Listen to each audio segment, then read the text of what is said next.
எல்லாம் வல்ல இறைவனை என் மனமொழிமைகளால் போற்றி பணிகிறேன். சமீபத்தில் ஒரு முக்கியமான செய்தி வெளியிடப்பட்டது. தமிழ்நாட்டில் பெண்கள் அதிகமாக வேலைக்கு செல்லும் மாநிலமாக தமிழ்நாடு இந்தியாவிலேயே முதல் மாநிலமாக திகழ்கிறது. இது உண்மையாகவே வளர்ச்சி ஆன ஒரு தமிழ்நாடுக்கான அறிகுறியா, இல்லை இது தமிழ்நாடை பின்னோக்கி செல்வதற்கான அறிகுறியா என்பதற்கு ஒரு முகநூல் பதிவை வெளியிட்டிருந்தேன். அதில் சில பேருடைய உள்ளங்கள் காயப்பட்டிருக்கின்றன. அதற்கு ஒரு நாம்காவாசிய ஒரு பேருக்கான மன்னிப்பு இல்லை. என் மனம் உவர்ந்து என் மனதிலிருந்து மன்னிப்பு கேட்கிறேன். இருந்தாலும் நான் ஏன் அதை கூறினேன், அதனை விவரிக்க வேண்டிய ஒரு முக்கியமான சூழலில் இருக்கிறேன். இதை கவனிக்க வேண்டும் என்றால் 3 விஷயங்களை நாம் பார்க்க வேண்டும். ஒன்று, மொழி கொள்கை. ஹிந்தி, தமிழ்நாட்டில் ஹிந்திக்கு இடமில்லை என்று கூறிவிட்டு தமிழ்நாட்டில் வட மாநிலத்தில் இருக்கும் ஊழியர்களை இங்கு அமர்ப்பதற்கான காரணம் என்னவென்று நாம் தெரிந்து கொள்ள வேண்டும். 2வது, தமிழ்நாட்டில் ஆண்கள் பணியில் இருக்கிறார்கள், இல்லை என்று கூறவில்லை. ஆனால் சமீபத்தில் பெண்கள் பல இடங்களில் பணியில் இருப்பதை நாம் காண்கிறோம். ஆட்டோ ஓட்டுவதாக இருக்கட்டும், சூப்பர் மார்க்கெட்டாக இருக்கட்டும், பல இடங்களில், ஏன் ஆன்லைனில் உணவை கொடுக்கும் இந்த ஸ்விக்கி, ஜொமேட்டோ, இந்த பிளிங்கிட் போன்ற ஆப்புகள் மூலமாக பெண்கள், இதற்காக தான் பெண்கள் படைக்கப்பட்டார்களா? பெண்ணாய் பிறப்பதற்கே மாதவம் செய்திட வேண்டும் அம்மா என்று கூறிய தமிழ், வீடுதோறும் சாம்பார் சாதம் கொண்டு வருவதற்கும் புடலங்காய் இட்லி கொண்டு வந்து வீட்டில் தருவதற்கு ஆகவா பெண்கள் படைக்கப்பட்டிருக்கிறார்கள்? இல்லை, நீங்கள் ஒரு சிறுபான்மையை பார்த்து பெரும்பான்மையை விட்டுவிட்டீர்கள் என்ற குற்றச்சாட்டு நீங்கள் என் மேல் சுமத்துவீர்கள். நான் பெரும்பான்மையை பற்றி தான் பேசுகிறேன். இங்க பெண்கள் பெரிய இடத்தில் அதிகாரத்திலோ அல்லது பதவியில் இருப்பதோ நாம் பார்க்கின்றோம். ஆனால் அது சிறுபான்மையே. பெரும்பான்மையான பெண்கள் இன்று கூலி வேலைகளில் ஈடுபடுகிறார்கள். இப்பொழுது 3 வகையான சிந்தனைகள் நம் மனதில் எழுகிறது. தமிழ்நாட்டில் ஹிந்திக்கு இடமே இல்லையா என்பது ஒரு சிந்தனை. பெண்களுக்கு கல்வி வேண்டுமா அல்லது பணி வேண்டுமா என்ற ஒரு தீர்மானம். பெண்களுக்கு கல்வி வேண்டாம் என்று யாரும் கூறவில்லை. வெளியில் சென்று பணி வேண்டுமா என்பதுதான் கேள்விக்குறி. அடுத்த ஒரு கொள்கை, பெண்கள் இதற்கு முன்னாடி பணி செய்யவே இல்லையா? உழவு தொழில்கள் பெண்கள் எவ்வளவோ பங்கேற்றார்களே, அதற்கு என்ன காரணம்? இந்த 3ஐ பற்றி தான் இந்த காணொளி விவரிக்கப் போகிறது. நம் நாட்டில் நம் பெண்கள் உழவு தொழிலில் ஈடுபட்டார்கள் என்றால் தன் சொந்த நிலத்தில் ஈடுபட்டார்கள், குடும்பமாக ஈடுபட்டார்கள், தனது கணவனுக்கு சற்று ஓய்வு தர வேண்டும் என்பதற்காக ஈடுபட்டார்கள். பெரும்பான்மையை பற்றின பேச்சு. அடுத்து, பெண்களுக்கு கல்வி வேண்டாம் என்று யாருமே கூறவில்லை. பெண்கள் படித்தால் மட்டும்தான் இந்த சமூகம் முன்னேறும் என்பது ஒரு முக்கியமான ஒரு கருத்து. ஆனால் பெண்கள் இன்று பணிக்கு செல்வதால் வரக்கூடிய முக்கியமான அவலங்கள், முதலில் பணிக்கு செல்வதால் செல்வம் சேரும். செல்வம் தரும் செருக்கு வேறு எதுவும் தராது. கல்வி தராது, குலம் தராது. யாவர்க்கும் பணிதல் அழகாம், அவற்றுள் செல்வர்க்கே செல்வம் தகைத்து.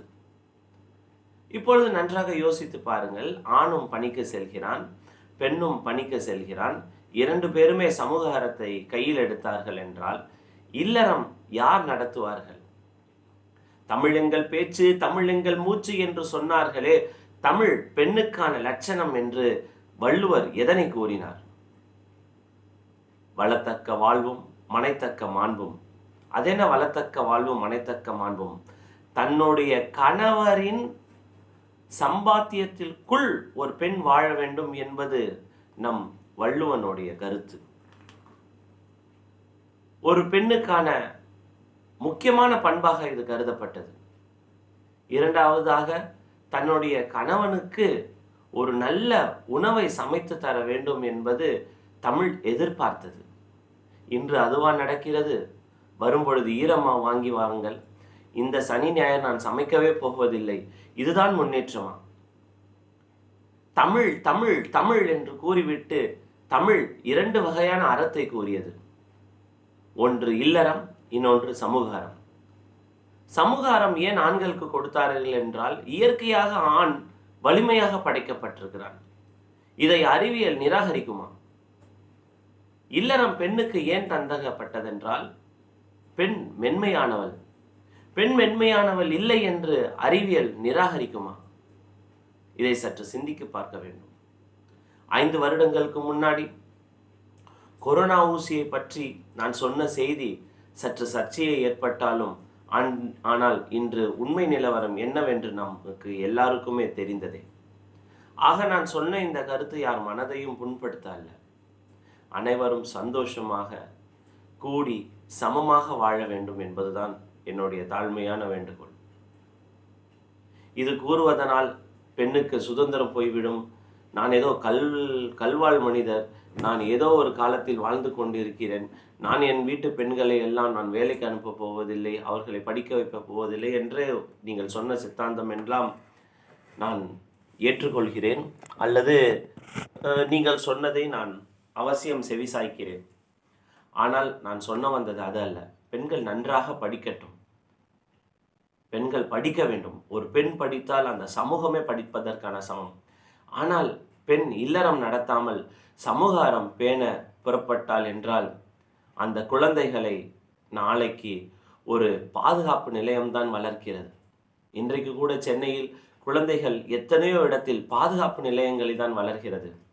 பாதுகாப்பு நிலையத்தில் வளர்க்கப்பட்ட குழந்தைகளுக்கு அன்பு வளர்ச்சி அடைவதில்லை. தமிழ் தமிழ் தமிழ் எங்கள் மூச்சு, தமிழ் எங்கள் பேச்சு என்று சொன்னார்களே, தமிழ் செல்வம் என்று கருதியது முதலில் குழந்தைகளை தான். இரண்டாவது செல்வமாக கருதியது மாடுகளை. ஆக நாம் பெற்ற செல்வங்களை இது போல ஒரு வீதிகளிலும் இது போல ஒரு பாதுகாப்பு நிலையங்களும் விட்டு நாம் சமூகாரம் பேணுவதற்கும் செல்வம் சேர்ப்பதற்கும் நாம் பணிக்கு சென்றால், இந்த குழந்தைகள் பராமரிக்க ஒரு குறைபாடு நேரிட்டால் நாளைக்கு முதியோர் இல்லங்கள் அதிகமாக திறக்கப்படாதா? இந்த சமூகத்தில் அறம் பாதுகாக்கப்படுமா? ஹிந்தி வேண்டாம், ஹிந்தி வேண்டாம், ஹிந்தி வேண்டாம் என்று சொல்லி இன்று ஹிந்தி ஊழியர்களை எல்லா கட்டிட தொழிலாளர்கள் மூலம், உழவு தொழில் மூலம் எல்லா இடத்திலும் ஹிந்தியை அமர்த்தி விட்டீர்களே. நாளைக்கு வட மாநிலத்தர்கள் இங்கு பணியில் இருக்கும் பொழுது நம் தமிழ்நாட்டு பெண்களுக்கு ஒரு பாதுகாப்பற்ற சூழல் இருக்காதா? வட மாநிலத்தால் நமக்கு பாதுகாப்பு இல்லை என்று கூறவில்லை. வட மாநிலத்தர்கள் ஏதாவது ஒரு போதை, சமீபத்தில் கூட ஒரு செய்தி பார்த்தோம், வட மாநிலத்தில் போதையில் ஏற்பட்ட அவலங்களை பார்த்தோம். ஆக போதைப் பொருள் ஒழிக்க வேண்டும். மும்மொழி கொள்கை தேவைக்கு ஏற்கப்பட்டால் தேவைக்கு ஏற்கலாம். தமிழ் இங்கு வேண்டாம், ஹிந்தி வேண்டாம் என்று கூறவில்லை. ஒரு ஒட்டுமொத்தமான இந்தியாவிற்கு ஒரு அமைதியை, ஒரு முன்னேற்றத்தை கொடுப்பதற்கு ஒரு நம் வெளிநாட்டுக்கு சென்றால் ஹிந்தி பேசுவதில்லையா? அதுபோல தமிழ்நாட்டை தாண்டி சென்றால் நாம் பேசுவதற்கு ஒரு மொழி வேண்டாமா? இந்தியா இந்தியா இந்தியா இந்தியா என் தாய்நாடு என்று சொல்லி ஹிந்தியா என்று கேட்கும் ஒரு அவல நிலை வேண்டாம். நான் சொன்னதெல்லாம் என் மனதிலிருந்து சொல்லப்பட்ட ஒரு தாழ்மையான வேண்டுகோள்.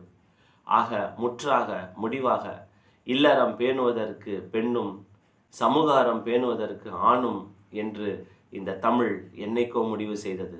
அதை இன்று கூட நாம் ரேஷன் கார்டில் குடும்ப தலைவராக ஆணைதான் பார்த்தோம். சமீபத்தில் ஒரு பொறுப்பு கொடுக்க வேண்டும், அவர்களுக்கும் பங்கு தர வேண்டும் என்று குடும்ப தலைவராக பெண்ணுக்கு ஏற்றுக்கொண்டால் தமிழ் ஏற்றுக்கொண்டு விடுமா? ஒரு பொழுதும் இந்த சமூகம் ஒரு வீட்டையோ ஒரு நாட்டையோ வழிகாட்ட ஆணை தேர்ந்தெடுத்தது. இது ஆணாதிக்கம் அல்ல. ஆண் இயற்கையிலேயே வலிமையானவன், பெண் மென்மையானவள். இதை நன்கு புரிந்த தமிழர்கள் இதை அழகாக சொன்னார்கள். இல்லறம் பேண பெண்ணுவதற்கும் அவள் பேணுவாள், அதனால் அவர் பெண் என்றும், இவன் ஆழ்வான் என்று இவன் ஆண் என்றும். இதை உயர்வோ தாழ்வோ இல்லை. பெண் சக்தி இல்லை என்றால் இந்த ஆண் என்னைக்கும் ஏறுபோல் பீடு நடை இருக்காது என்பதனை மிக தாழ்மையுடன் வேண்டிக் கொண்டு, யாரேனும் ஒரு உள்ளத்தை நான் புண்படுத்தி இருந்தால் என் மனம் உவர்ந்து மன்னிப்பு கேட்கிறேன். ஆனால் உண்மை மறையாது. மற்றும் ஒரு முக்கிய பதிவில் சந்திப்போம். நன்றி, வணக்கம்.